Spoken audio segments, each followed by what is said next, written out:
আমি যখন নামাজে দাঁড়াইছি না হ্যাঁ। জামাতে, তখন তার প্রস্রাব চাপ আসছে, ইস্যু করবে।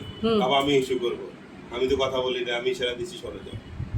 আমি গিয়ে বাইরে প্রস্রাব করে আসি, তো সে বাইরে প্রস্রাব করতে বের হবে, বেরোতে গিয়ে দেখি তার জুতা কেউ একদম পাড়া দিয়ে বেল্টটা হুক খোলা।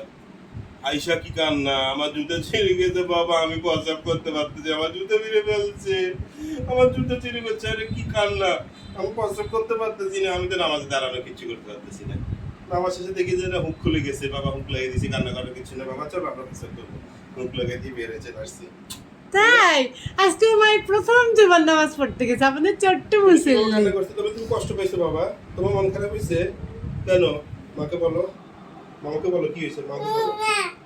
হ্যাঁ না দেখাচ্ছি না তো, আমি বলতেছি আর কি আজকে প্রথম জুমার নামাজ পড়ছে আমার ছেলে, তাহলে সেটা আমরা মনে রাখতে হবে না? সেটা হবে না? খিদে লেগেছে আমার বাচ্চার, খিদে লেগেছে।